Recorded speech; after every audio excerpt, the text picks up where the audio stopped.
Hello, I'm Catherine Gannon, the founder and of course one of the partners at Gannons, a specialist corporate law firm focused at the SME market. This is the old entrepreneurs relief that everyone loved, and then the Chancellor a few years ago decided to put a sledgehammer to that relief, rename it Business Assets Disposal Relief, and slash the amount of relief from £10 million to £1 million.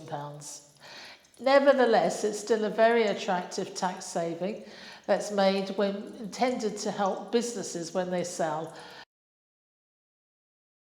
So business asset disposal relief is a low rate of capital gains tax. It's a rate of tax which is only 10%. Makes England a very good tax jurisdiction, designed to help businesses to relieve them from the amount of tax they would otherwise pay when they sell their shares. So it's all about enterprise, helping self-employed people grow their businesses and sell their businesses and to enjoy this very beneficial 10% rate of tax. The sooner you can come to Gannons and have a look at whether or not your shareholding is going to qualify, because unfortunately, in order to get that great rate of tax, there are some hurdles one has to jump through. There are some qualifying conditions, that's what they're called. And the sooner we can have a look at your shareholding, your rights attaching to that shareholding, the length of time you've held your shares, the better. Because often there's opportunities to correct any problems that may have arisen. So the sooner the better really is my advice. Well, in order to qualify, there are some basic conditions. You have to have held the shares for at least 2 years. They've got to be what the revenue called ordinary share capital.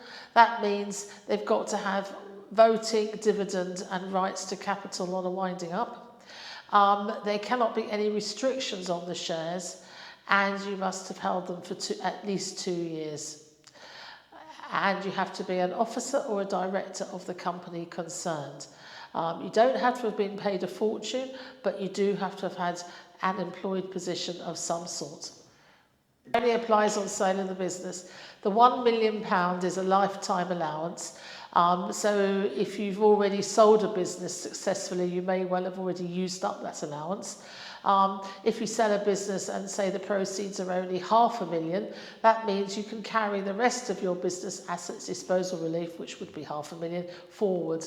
So it's a lifetime allowance that travels across with you. Husbands and wives each have entitlement to the allowance, provided they satisfy all the other conditions. Well, it's enshrined in the minds of many entrepreneurs. There's no tax avoidance attached to this. It's a very established form of tax planning.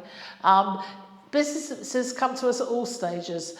If we've been involved in their startup, then we will be looking and advising them on business asset disposal relief right from the start. If they've come to us halfway through the life cycle, for example, they may be raising funds, they may be putting in place shareholders agreements, all sorts of other events might be happening, then we could look at their business asset disposal relief. Really, the answer is get it checked out sooner rather than later, because sometimes, as a result of dilution, for example, you can lose the 5% entitlement that you have to have. Sometimes you can issue some shares which don't qualify because you may, for example, to reduce the tax you pay on receipt, have taken away dividend rights or voting rights. So there's a lot of traps for the unwary. You'll lose the rights to relief if you stop being employed or a director, because you have to be an employed person or a director at the point of sale. You'll lose entitlement if you gift or dispose of some of your shares and you take your holding down below 5%. You'll lose entitlement if there's dilution, if there's a big investment that can take your entitlement down below 5%.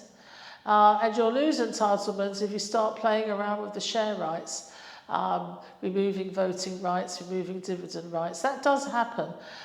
So unwittingly, people can lose their entitlement to business asset disposal relief more often than one would like to think, actually. The legal work depends. If it's part of a sale agreement, we will draft special clauses to preserve your right for business asset disposal relief. because when there's earnouts, there can be complications. If the revenue can say, well, that earnout is really income because you've got to carry on working rather than capital, they will. And that means the 10% tax suddenly becomes 40 or 45% tax. So there's legal work required often as part of the sale and purchase agreement. The actual claim is made on your personal tax return, which has to be sent in by the 31st of January, following the year in which the disposal took place. And you just have to tick the right box on your tax return for that.